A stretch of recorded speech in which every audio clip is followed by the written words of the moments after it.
Hello Gems, Leah from Red Emerald Yoga. Welcome back to my channel for today's unboxing video. Today we are going to be unboxing and reviewing a deck by Lily Ashwell. This is Heavenly Bodies Astrology. It says the deck and little guidebook. So this is a Cico Books deck. Let's go ahead and get it out of its packaging. This is a deck that I've had sitting on my tarot table for quite a while, waiting for its turn to be opened.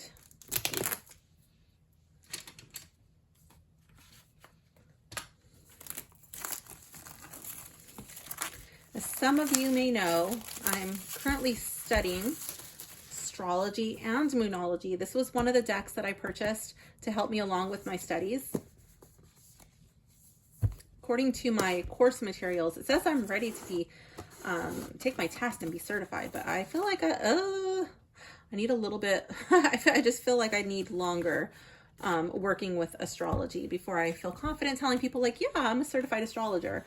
So I guess I bought these decks like flashcards, kind of, just to kind of, but also to use in readings. Okay, so let's see. I should have read the back, but I didn't. Okay, that's what it says. Use the deck and little guidebook in three ways. Learn, study the beautiful cards, and deepen your understanding of astrology. Decode, become your own astrologer by creating visual spreads of any astrological placement from your cosmic blueprint. It says you can visit lilyashwell.com for a copy of your birth chart. To what's happening in the skies right now. Hello, full moon seekers. So I felt like this really ties in with my interests of astrology and moonology. It says communicate, use the deck as an oracle to communicate with angels and spirit guides. And then it goes into what you can find inside, but let's just open it up and figure that out for ourselves. So it's got this cute little magnetic flip top here. I'm going to scoot my camera in just a little bit. Okay, this way you're kind of getting like more of an eye of what I'm looking at.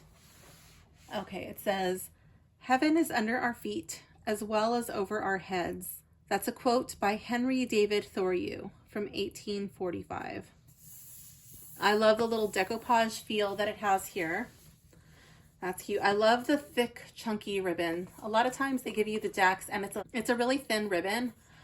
For me personally, whenever I have to replace a ribbon or if I'm adding a ribbon, I tend to go with a thicker ribbon for my preference. So I do like that this one has a thicker ribbon. And I also like that it's the gross grain, I can never say that correctly, ribbon. It's got this little texture here and it feels good in your fingertips. Okay, we have the little guidebook. I was expecting a smaller guidebook, but it's actually really nice and it's hardback.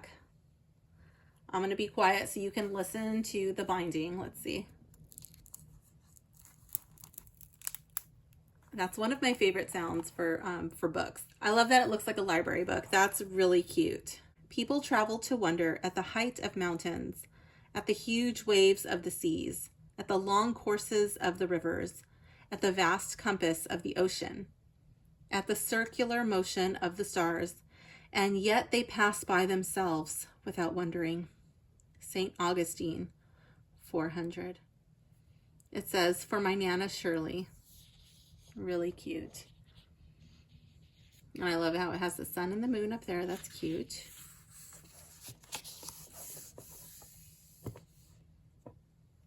Heavenly Bodies. I really am loving the imagery, the whole vibe of this deck. I'm kind of bummed that I didn't open it earlier. It's so much better in person than the photos do credit for online. So I'm going to the copyright. Here we have published in 2021 by Cico Books. So we go into our table of contents. I love the typography. I love the Old English. I think it's really cute. And then I love how this looks like it's printed from a typewriter. It just has a very old-fashioned feel to it. I like that. Okay, so we have a note from Lily.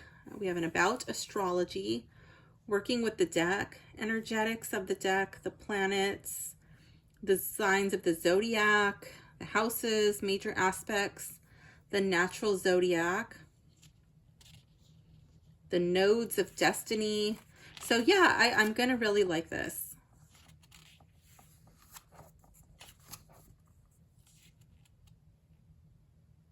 That's cute. This was her little studio at the beginning of Heavenly Bodies Astrology. That was her workspace while creating the deck. I love that. And this is a sneak peek into the guidebook. The planets, it gives the planet name, planet energetics, grow and expand. For example, this one's Jupiter. And then an analysis, Jupiter represents your ability to grow and expand. Okay. Goes into the signs, the houses. This is really cute. I should have opened this deck earlier.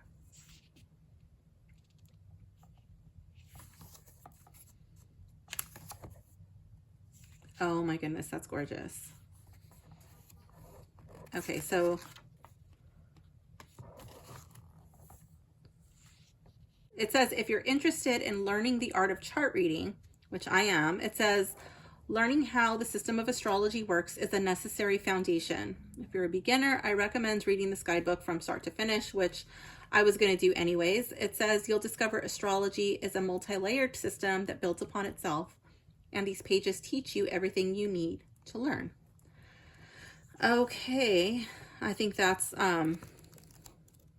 maybe it breaks it down that simply. I don't know, but I feel like combining the different inputs that I'm getting from different books, different instructors, I feel like I'm getting like a more well-rounded approach to astrology. So I do appreciate that. I feel like the different teachers kind of piggyback off each other, and it opens like a new layer of understanding for me. Building spreads on the table. Okay, so that's cool. They do have spreads in here.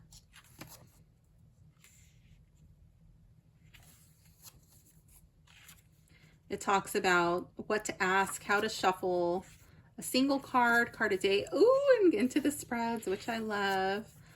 I also like using different spreads from different books and trying them out with different decks.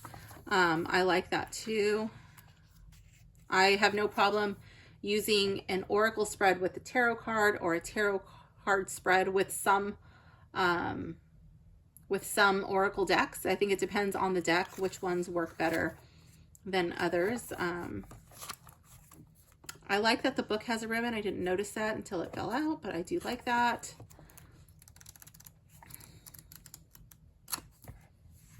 Okay, let's see.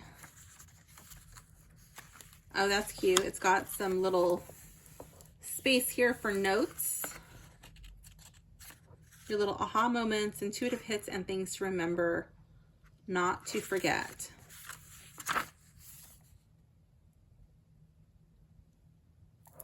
Okay. Heaven through earth and spirit through body. All right, let's take a look at the cards. Ooh, this box is really nice. This kind of reminds me of the box I got from, the box has a similar feel to Lumina Tarot and Animal Spirit Oracle. If you have those, then you'll know what I'm talking about. This is removable. So if you wanted to just keep your cards and your guidebook in a bookshelf, which I probably will, and then use this for something else, repurpose it, you totally can.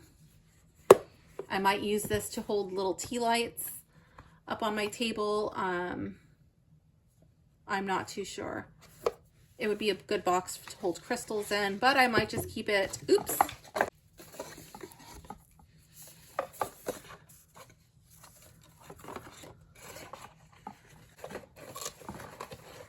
But I also might keep it just in my box of boxes. So I'm not too sure what I'm going to do with this box yet. Let's take a look at the cards. I'm going to bring my camera down again. Okay. On the back it says, I live my life in growing orbits, which move over the things of this world. Perhaps I can never achieve the last, but that will be my attempt. I am circling around God, around the ancient tower, and I have been circling for 1,000 years. and I still don't know if I am a falcon or a storm or a great song. That's a quote by Rainer Maria Rilke, I think that's pronounced, from 1899. I do like the little thumb holes. It makes it easy to open. And I do like that the sides are illustrated. It's very subtle. It's very soft. Simple, but attention to detail. And we have another ribbon.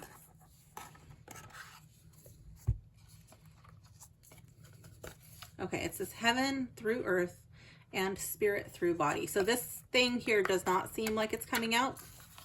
Seems like it's pretty sturdy. That's nice. I think the little band around it is cute with all of the little astrological symbols on there.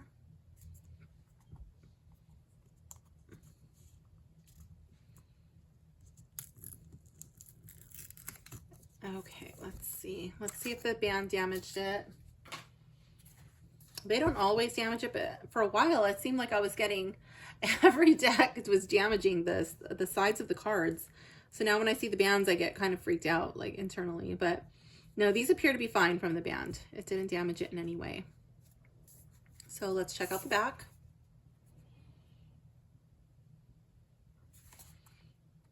I like the color. Very cute. Let's check out the cards. How many cards are in this deck? Let me see.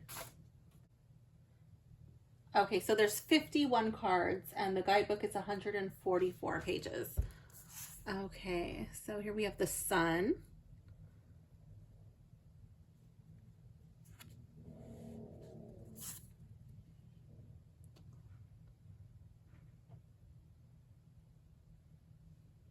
I love how it kind of looks like, it's underwater, but it's like the reflection of being underwater. These like little shadows there on the moon card. That's pretty cool.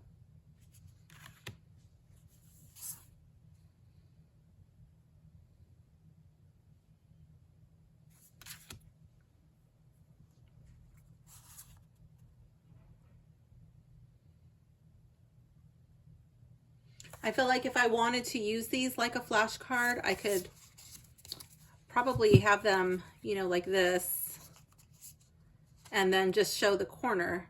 Oops, I'm off camera. If I wanted to use these like a flashcard, I could just peek at the corner and then test my knowledge and then reveal it. Like, oh, I could reveal one at a time and then move down to what it says, a little snippet at the bottom, or quiz myself and then come into the whole thing if you're using it like a flashcard.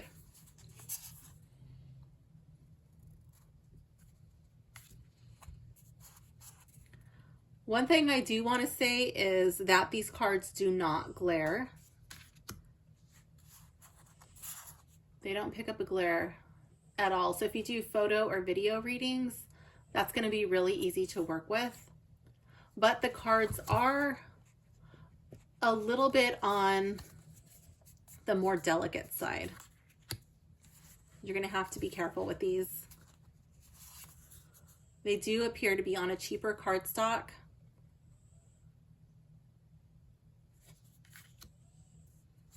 But they are gorgeous.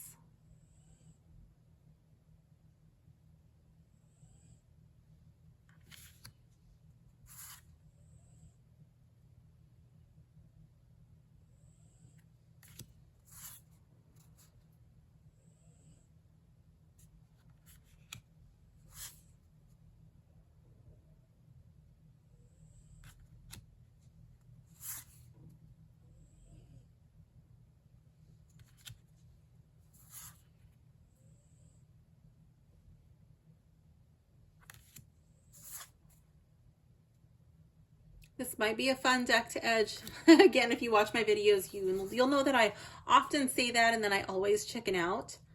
It's only on the decks that there's like usually a really big problem with the deck, and then if I decide to keep it and it's part of a bonding process, I've edged a few of my decks in that way, only to make myself a little bit more, I guess, connected with my deck. It makes me like it a little bit better, kind of It doesn't really distract from the defect, but it just makes me like, okay. I like it a little bit better. Not that this deck needs any distraction, but for those of you who do enjoy edging your decks, you might enjoy that. But the paper is more like, I mean, obviously it's paper, but there's not a coating on it, so it's more like a papery paper. So if you make a mistake on your edging, well, I don't think there's an undoing that. You're not going to easily wipe it away.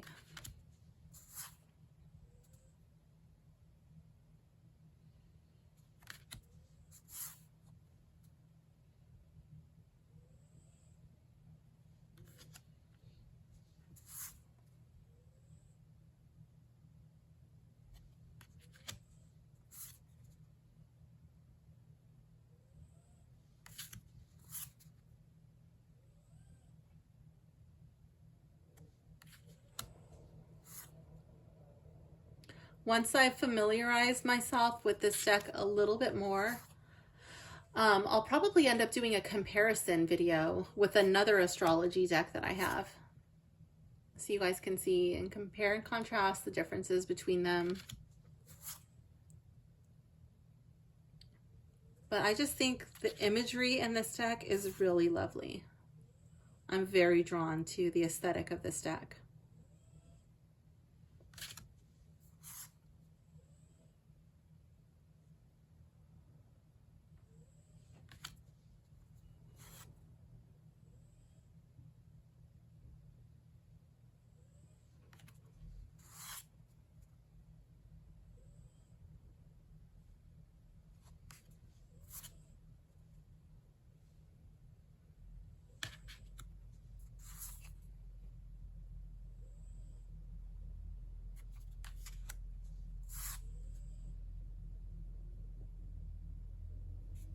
I also like the size and shape of these cards.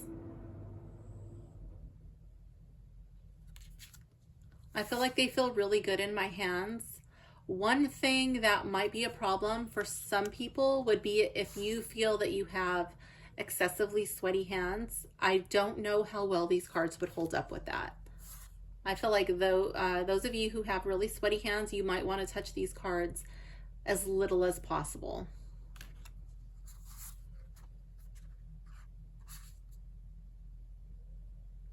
For example, what I'm doing here, like if you have sweaty hands, you might opt to do it like this and having your cards down on the table and then only handling the card when necessary.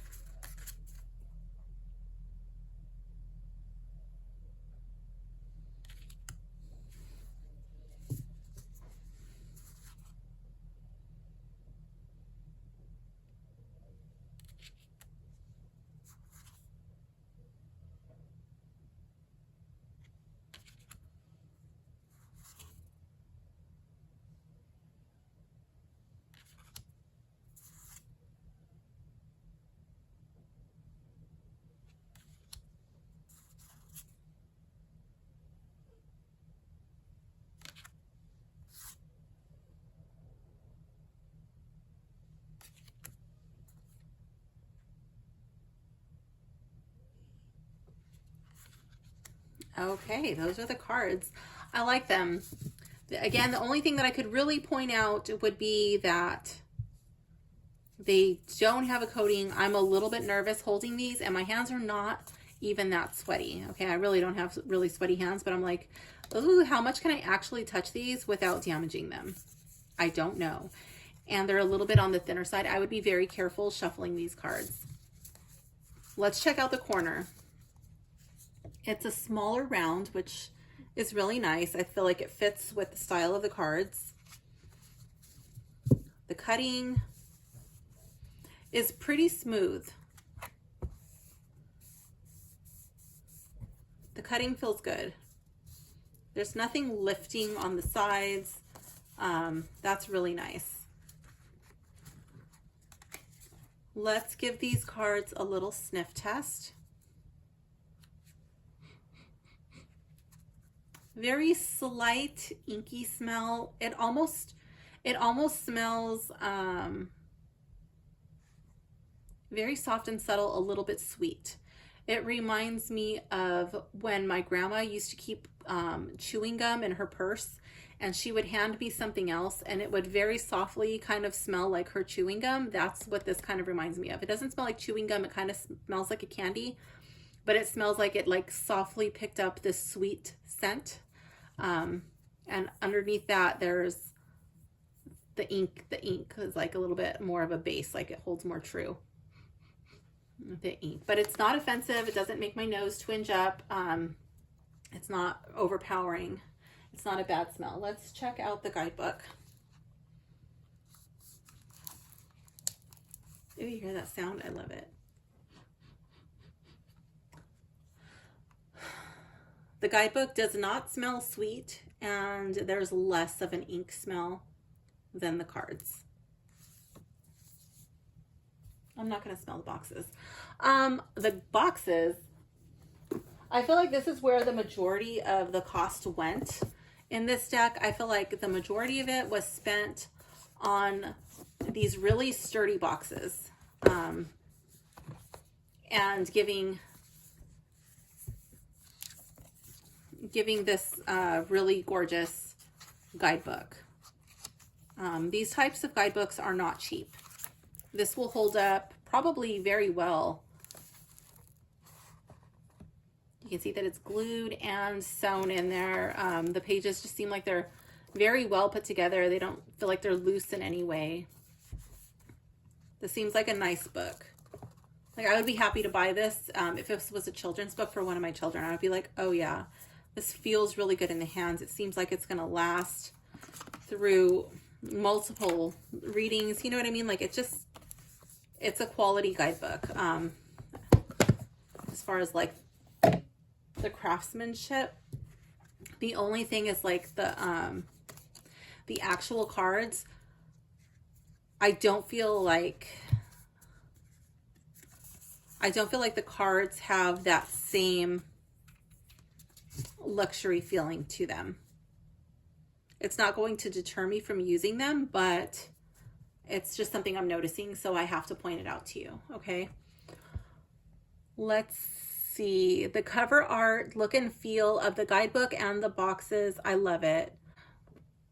Okay, the feel. Let's talk about the feeling of the guidebook. These pages are a little bit, they have a little bit of a sheen, a little bit of a coating to it, okay? And these ones almost feel like, I mean, there has to be some sort of coating on them, but I don't feel like it would hold up to sweat, oils, things of that nature. It doesn't appear to get any fingerprints. It's definitely, I would call this a matte card for sure. Let's see, there's no gilding on these edges. Are they slippery or sticky? Let's see. Like this, they are a bit grippy, okay? Let's see how they shuffle in the overhand.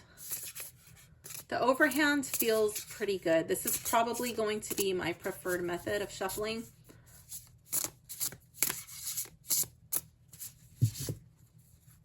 Unless I just kind of lay them out like this and pull random cards. That might be something that feels good. I'm going to try it once, but I am a little bit scared to shuffle them in this way. It's actually not as bad as I was anticipating. It actually feels okay like that, but I'm still a little bit scared, just because the cardstock is not that great. But you know what? Like, they shuffle well like that, surprisingly.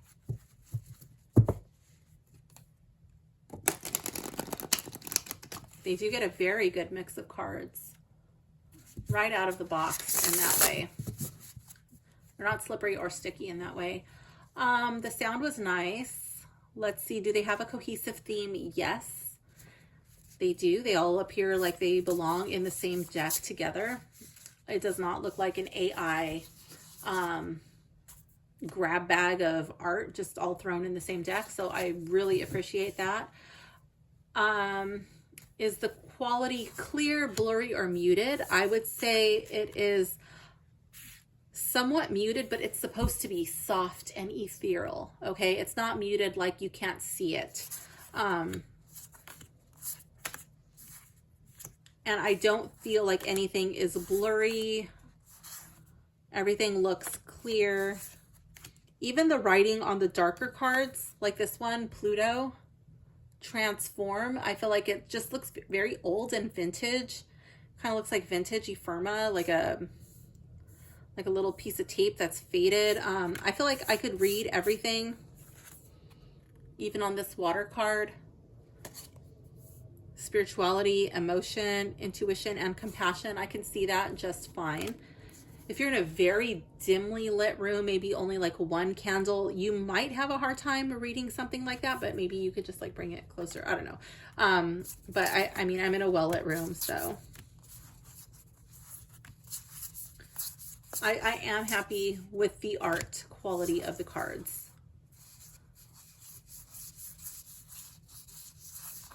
Let's draw a random card and see how it reads. And then we'll do a sample reading at the end from the guidebook. So let's see a random card,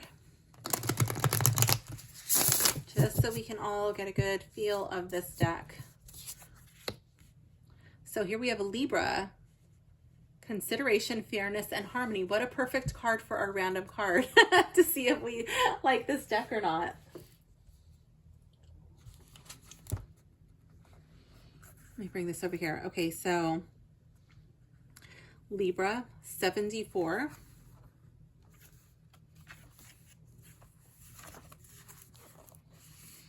It says, like an energetic balancing scale, Libra is always weighing things out and considering the options. Being Venus ruled, I'm looking to see. Okay, so these flowers kind of remind me of Venus energy here. Flowers coming out. Even the top of the scale is very ornate and beautiful. So that kind of reminds me of Venus energy a little bit. Being Venus ruled, its need for harmony creates a love of beauty, favoring traditional laws like proportion and symmetry. Libra is sensitive to its surroundings, not only seeking aesthetic pleasure, but peace, balance, justice, and fairness.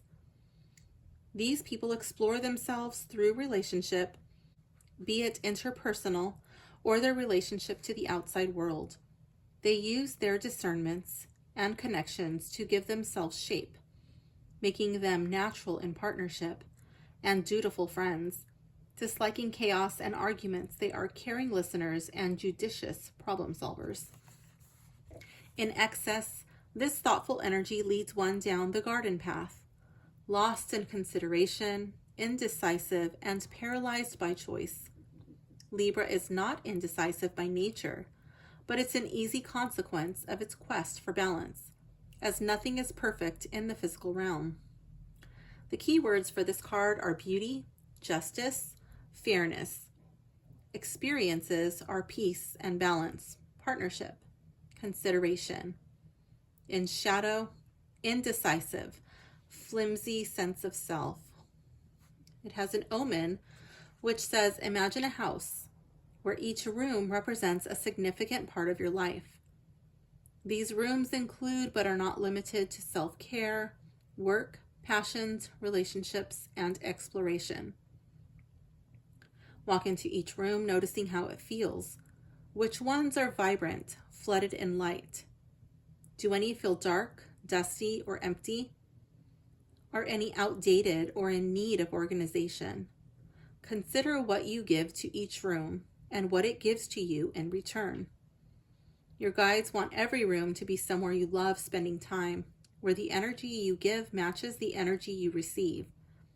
They want your house as a whole to feel balanced, supportive, and inspiring, and your life as a whole to be a true reflection of your soul. Very cool. So I do like that. I think it has, I feel like that could even be inspiration for a meditation. I feel like that would be great as a journaling prompt. I feel like that would be great to follow up a tarot reading on, or even as a card of the day. I feel like I could theme a yoga class around this easily. I could easily theme a Dharma talk around this. Or if you're into these types of topics, you could easily draw a card and do a podcast or write a blog on that topic.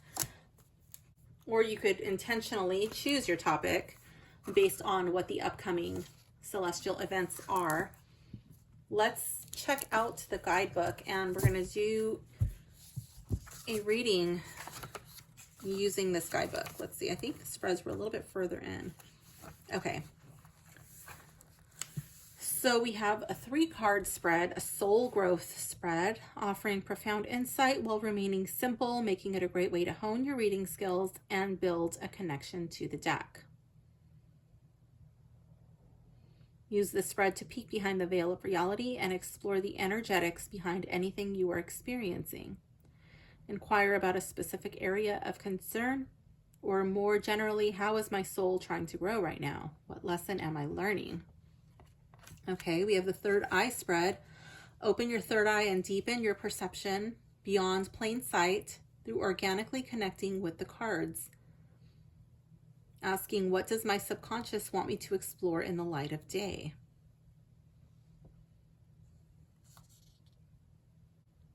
Asking yourself, what message is being revealed to me? What's rising from the depths of my subconscious?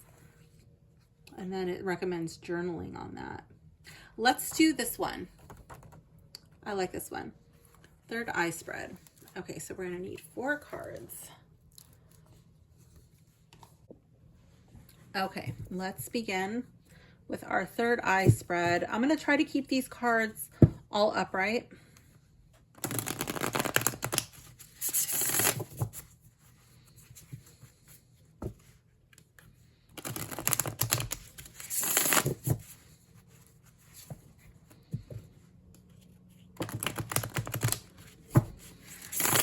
I know I said the overhand method would probably be my preferred method of, did I say third? Preferred method of shuffling. I don't know what I just said right now. I'm gonna call that surf brain. This actually feels really natural to me, and I'm not afraid. Ooh, that was a little scary. Maybe my confidence is gonna get the best of me, but let's see. It does not say which order these cards should go in, so I'm just gonna start from the bottom. Oops, let's make sure these are all on camera.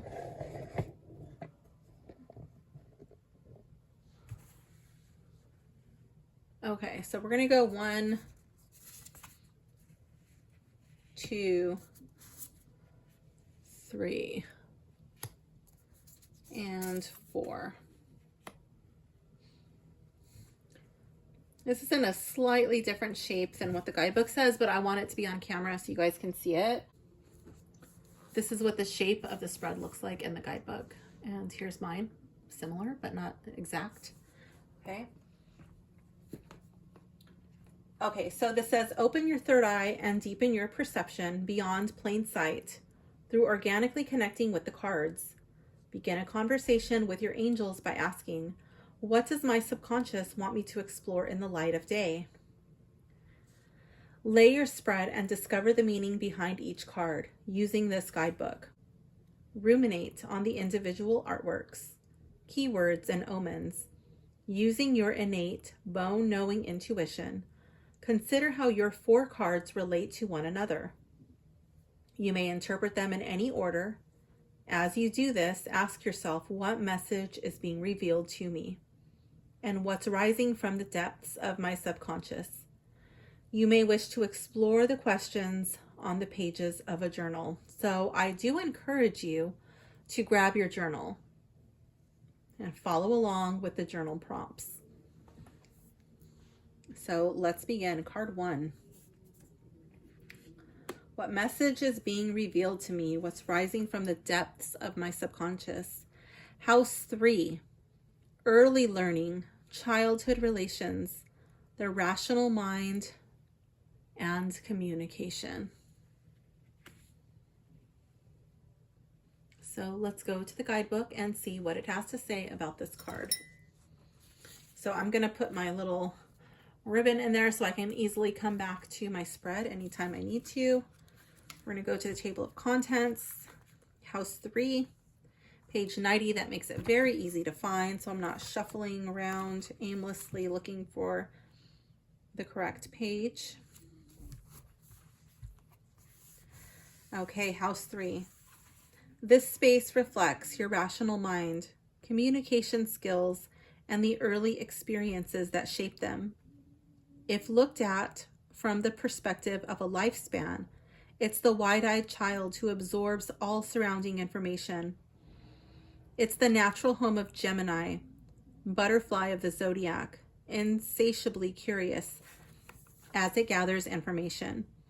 Mercury ruled, it tells the story of your mentality, your primary developmental years, including early learning and schooling, and the echo of those experiences in present day. Here lie your earliest years of exploration through immediate surroundings. It's the short journeys of childhood, soccer practice, summer camp, experiences with siblings, and childhood community. As these relations affect your approach to adult interaction, they are the shapers of your verbal and physical communication. Did you feel free to express yourself and listened to as a child, or did you feel shut down, silenced, and invisible? So pause the video, and I would like you to journal on that. Did you feel free to express yourself and listen to as a child, or did you feel shut down, silenced, or invisible? I do encourage you to journal on that particular card for 10 minutes. It says the energetics of this card are mentality, the rational mind, communication, skills, and networking. Experiences are early learning, exploration through local surroundings, experience of siblings and or childhood relations. The omen of this card says, can you recall a time when you felt scared to speak up or even silenced? Revisit this memory, and with the wisdom and conviction of your highest self, tell the little you inside, your voice matters. Someone may be a natural extrovert, speaking freely in front of many, while another may be more introverted, preferring one-on-one conversations and intimate settings. Whether it's loud and from the mountaintops or quiet on the pages of a journal, express yourself without inhibition. Get to know your voice and let yourself be heard. It's okay if it lands on deaf ears. It's okay if it isn't well received. It's okay to disappoint, disarm, or disillusion. What matters most is you let your voice be heard. I would like to elaborate on that and emphasize that it's okay to feel safe to allow your voice to be heard. So I encourage you to grab your journaling materials. You can choose to pause the video now and journal on this particular card for 10 minutes and then come back to the video, or you can write your question down and then proceed with the video and then do all of your journaling at the same time. It's up to you, whatever works for you. There's no right or wrong way to journal. Card number 2, Gemini. My gosh, that's literally piggybacking on this card right here. Curiosity, intellect, and networking.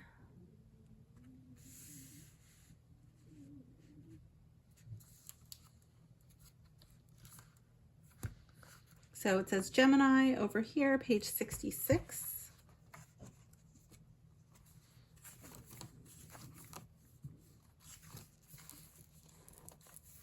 Gemini, the butterfly of the zodiac, enjoys learning a little bit about everything. These very light beings prefer the airy realm of ideas to the heaviness of life. Mercury ruled, they are clear channels of information, sharing their findings through strong communication skills. Highly intelligent and insatiably curious, they are brilliant scholars, culture vultures, and conversationalists. That's pretty funny. Culture vultures. I've never heard it said like that before, but that makes a lot of sense. Gemini people are active and restless, always seeking new experiences. They can struggle with focused attention, being most comfortable multitasking. The shadow of Gemini can be inconsistent, aloof, and inconsiderate. They're intrinsically fluid and difficult to pin down in their own definition and in relationship with others. They're quick to change with versatile hobbies, interests, and even personalities. They're highly social, but not inherently intimate, and socializing is about their butterfly nature and a calling to share the information they've accumulated. Keywords for this card are curiosity, intellect, versatility, quick to move, quick to change, learning, communicating, networking, socializing. In shadow, lacks focused attention, restless and aloof. The omen for this card says there is beauty and freedom in lightening your connection to the earth. While your deep connections and commitments are an important part of life, there is also value in detachment. Where can you lighten up and stop taking things so seriously? So these are going to be your journaling questions. Again, you can write them down and do all of your journaling at the end of the video, or you can pause the video once we get to the end and take this time to journal on this card. So where can you lighten up and stop taking things so seriously? Where can you step outside of your routine and infuse some versatility? Experiment with different ways of responding to life, approaching them as playful taste tests. Seek new experiences and light connections. Oh my goodness, I don't know how long that's been going on, but I don't know if you can hear my dog. He's snoring a little loudly in the background, and I feel really bad making him wake up, so he's just going to be there snoring. Seek new experiences and light connections. Open your mind and welcome energetic movement. Play with letting life pass through you and not holding things so tightly. So if you're choosing to journal now on Gemini, go ahead and do that. If not, we will proceed to card 3. Cancer. Nurture, comfort, and protection.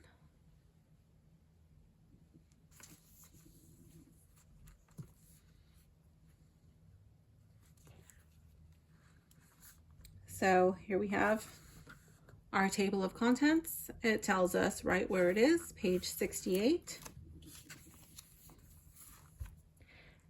Cancer is a sensitive energy with a deep interior life. It is emotional and receptive, tied to the past and memories. In these warm, caring tribal waters are family-oriented beings who are tender-hearted and protective. Moon-ruled, this divine mother energy gives and requires gentle nurturing. These intuitive creatures feel all energies swimming around them. It can be overwhelming, not knowing where their own feelings end and another's begin. Because of their extreme sensitivity, they often build an external shell, making them hard on the outside and soft on the inside.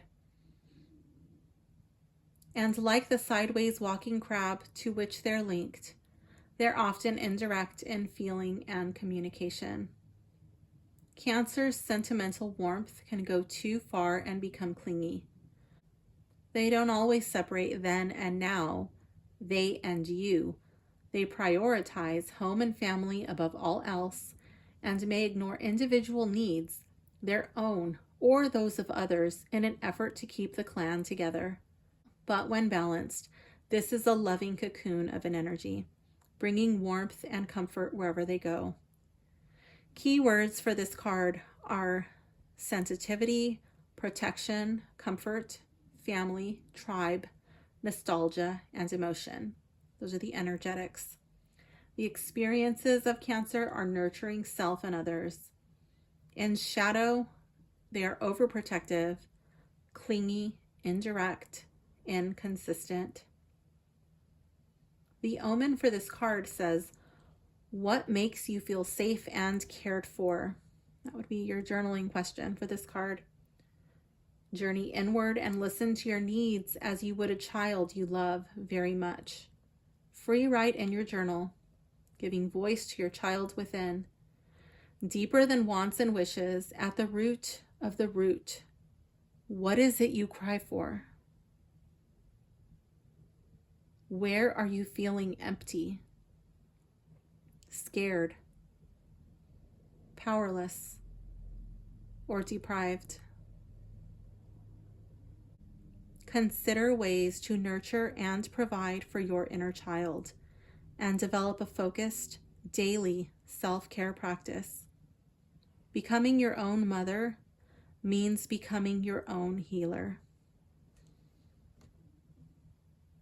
I'm really liking these cards. I think I'm really going to like using these cards for shadow work. I was not expecting that, but I guess it makes a lot of sense. So if you're going to journal now, go ahead and pause the video, journal on this card, and then come back for number 4. If you're doing your journaling at the end, then let's go to number 4. Ooh, South Node. Destined to release.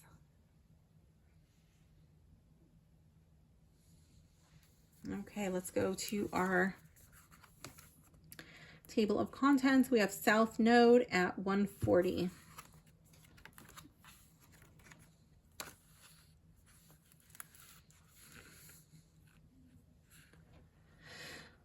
Where the North Node is the head of the dragon, the South Node is the tail of the dragon, representing what your soul is moving away from in this lifetime. This dragon is a karmic axis, an imbalance you have incarnated to heal. Your soul aches to leave your South Node because you've spent previous lifetimes stuck in this space, so much so that you have underdeveloped its opposing realm. And while you're tempted to cling to the comfort of the South, it blocks the flow of your life. There's an unchangeable current carrying you in the opposite direction. Ironically, because you've clung to the South in fear, you've only grazed the surface of its offerings in lifetimes past. The beauty of your South Node is far from reach and is only found in letting it go. Through nurturing the opposite realm, the North Node, you develop trust and learn to surrender. And through entering that current, you balance the axis, finding peace and fulfillment. Oh my gosh, I love it. And that's literally right above this this house 3. And I'm wondering, like, how does your house 3, your childhood relationships, how does that tie in to your South Node? How does that tie into your North Node? That would be something really interesting to look up in your birth chart.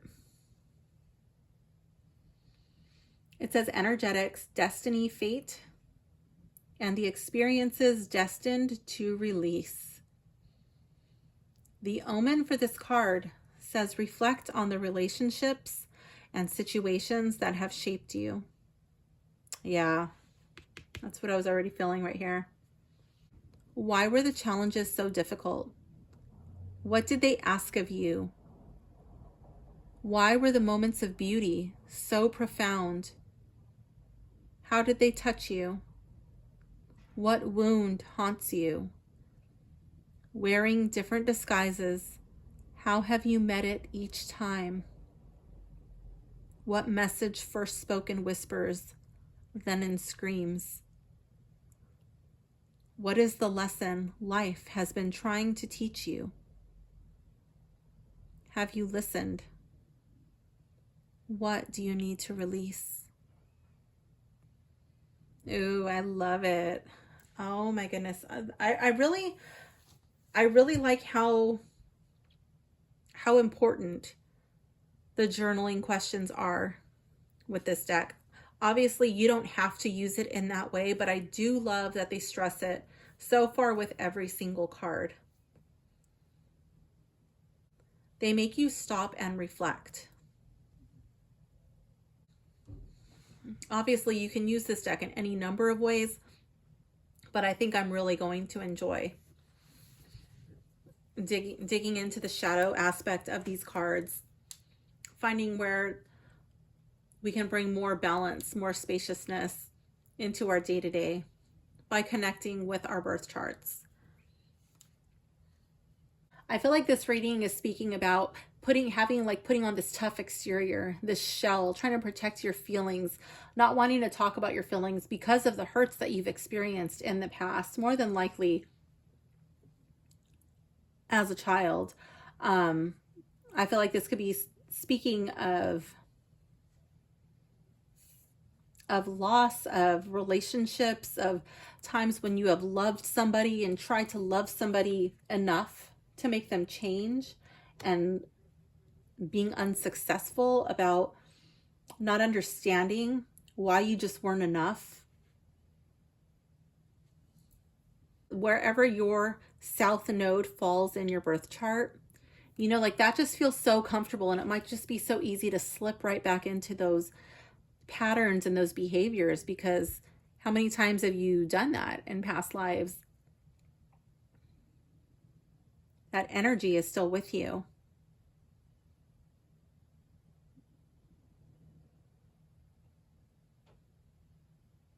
But it's time to break free of falling into those south node patterns and behaviors. It's time to do a 180, whatever your north node is. It's time to step into that energy. It's probably going to be uncomfortable, scary, challenging, but this is what your soul craves. This is what your soul longs for. This is when you are the best version of yourself. When you're tapping into that north node energy. I strongly encourage you to look at your birth chart and find out, where is your south node? Where is your north node? What direction are you being called? So this is the way the deck reads without having really familiarized myself with this deck. Like I said, it could be used in any number of ways. I feel like there's so many possibilities to use this deck.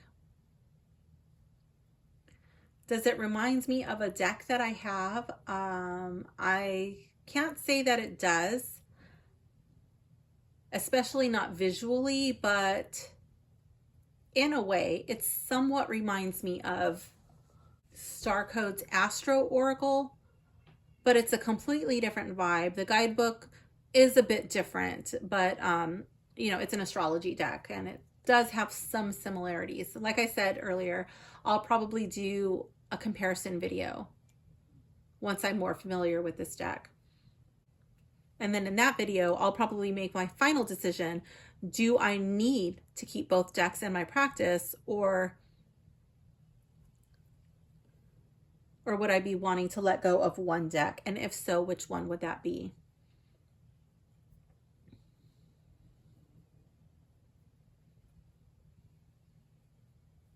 Let's talk about who might like it, who might not like it. I think anybody who is interested in astrology would like this deck. I feel like people who love this soft, muted, ethereal palette would like this deck. It's very easy on the eyes. There's nothing really scary in it. I think that if you're looking to expand your practice, if you're looking to know yourself a little bit better, this would be a really good deck to work with. I think if you're interested in doing shadow work, this would actually be a really good deck for that. If you are an astrology student or even a Moonology student, I think that this could help deepen your understanding. Who might not like it? Well, obviously people who don't like astrology. I think people who don't need another very soft and feminine looking deck in their practice might not like it. I think if you have sweaty hands, you might not like this deck because it might get damaged. I don't think that there's anything really scary or offensive in these cards. I think all in all, most people would like this deck as long as they can get over the cardstock being a little bit on the cheaper side. It's not the worst cardstock that I have. It's not the best, but it's definitely not the worst.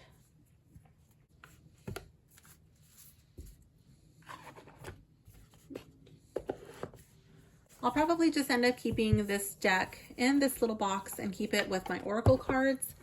And then this one, the guidebook, I'll probably keep it with my oracle cards, but after going through it, if for some reason I decide that it's better suited to go in my area of books that has my astrology books, then I'll move it over there. But more than likely, I'll just keep it with my oracle card guidebooks. Is there anything else? Is it for newbies? Yes, I do believe that this would actually be a great deck for newbies.